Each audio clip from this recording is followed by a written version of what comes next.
All right. The next witness is Krish Gundu. Did I say that correctly? Good. Come on up. Let's see. You're with the Texas Jail Project, and you're testifying on behalf of them and yourself against the bill. Is that correct? Yes, sir. All right. Thank you very much. Good afternoon, committee members. Krish Gundu, I'm the co-founder and director of Texas Jail Project. I'm here to respectfully register my opposition to House Bill 2486. We're a small, non-governmental, non-profit statewide advocacy group that has become the de facto civilian oversight for the 244 county jails in Texas. I'm also the only advocate appointed to the Administrative and Rules Advisory Committee of the Texas Commission on Jail Standards. That committee is tasked with translating laws into minimum standards for jails. I say all that to explain our perspective on this bill. I believe there's some confusion about the scope of this bill, and it was clarified yesterday by Senator King in the Senate CJ committee that jailers would also fall within the scope of this bill. So one of the unintended consequences would be to seriously hamper and essentially shut down certain types of investigations into jail custody deaths. As you know, the Texas Commission on Jail Standards is mandated by the Sandra Bland Act to appoint an independent law enforcement agency to investigate every jail in custody death. The provision in this bill to withhold a department file, including any letter, memo, or document relating to alleged misconduct, is going to prevent access for the independent law enforcement agency that is appointed to investigate a custody death. That could be the Texas Rangers, the local police department, or a neighboring county sheriff department, and also the Texas Commission on Jail Standards, which conducts administrative reviews of all those investigations. The kind of records these agencies routinely collect are observation logs, staff rosters, intake logs, classification, medical requests, food and water logs, and hold on to that, food and water logs, I'll come back to it later, infirmary records, grievances, videos, etc. To give you a real-life scenario from some of our routine cases, there are multiple grievances or complaints filed against a jailer for being a doorkeeper to life-saving medical care. Those complaints would have to be investigated by examining the kinds of documents I mentioned earlier. When these complaints or grievances are determined to be unfounded, as they often are because the threshold is extremely high within a jail setting, these files would not be accessible to the investigating agency, but they're valuable to demonstrate a potential pattern of practice. As Representative Pearson rightly pointed out earlier, past behavior is an indicator of future behavior. So in a highly publicized custody death case in Tarrant County, Javante Myers, his death was ruled as natural due to a seizure disorder, but an investigation showed that 2 jailers had falsified their observation logs, which led to further investigation into their prior behaviors, and they were indicted. Another example, and this brings me to the food and water logs I mentioned earlier, Georgia Baldwin was an elderly woman with serious mental illness who died from water intoxication in Tarrant County Jail. The county recently settled with her family for $775,000. Paul French, another death due to water intoxication in Dallas County Jail. The county settled for $1.2 million recently. Investigations are ongoing to determine if there was a pattern of neglect by certain jailers.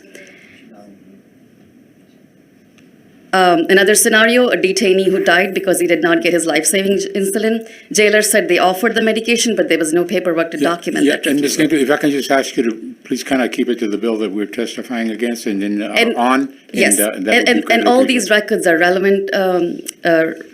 Okay, I'll give you a chance to make your point, but again, do try to stay on the bill as much as possible. And just to give you a scale of the number of investigations that have to be conducted annually, which could be hampered, there were 135 reported jail deaths last year, 169 in 2023. And as you know, over 70% of the county jail population is pretrial, which means they're legally innocent. So I have dozens of examples to share in how this would impact investigations in jail deaths. But thank you for listening, and I'm happy to take questions if you have any. Thank you very much, Ms. Gundu. Are there any questions of the witness? I'd like to ask one. Yes, sir. So you're talking about all these investigations that took place, but we already have 135 cities, cities like Alvin, Eagle Pass, Lancaster, Tyler, Dallas, Edinburgh, New Braunfels, that over 20,000 current police officers already operate with these personnel files like we're trying to do in 2486. And so these investigations you're talking about would not be affected in any way by 2486. If that was the case, we'd be having problems in these 135 cities that already operate under 143.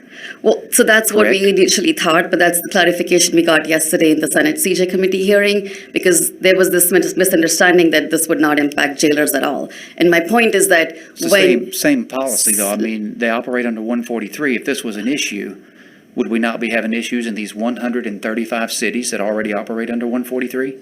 so when you say cities, are you talking about city jails, or, because I'm just focused on the jailer aspect of it. That's what I'm here to speak about. Well, this is, yeah, but we're talking about all peace officers across the state operating under a uniform personnel policy. So 20,000 in 135 cities are already operating under the policy that we're trying to make statewide. So I don't understand how this bill is going to impede investigations into the actions you're talking about. So the language about license holders, the agency that holds the license gets to keep the file. If there's a file that has allegations which are found and founded. So that in a jail custody death investigation, that becomes part of the investigation which the investigating agency will not have access to, because it's always an independent law enforcement agency that is appointed to investigate those deaths.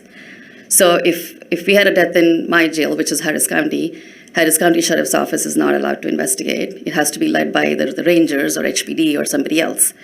So they would not have access to, let's say, a file which has grievances or complaints against jail staff. Because in jails, I mean, Only I'm if they just... were unfounded.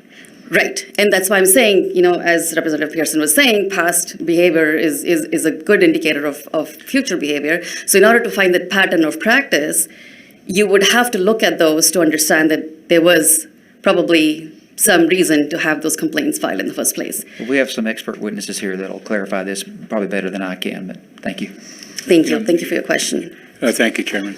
Are there any other questions of the witness? Yes, ma'am. Thank you, Vice Chairman.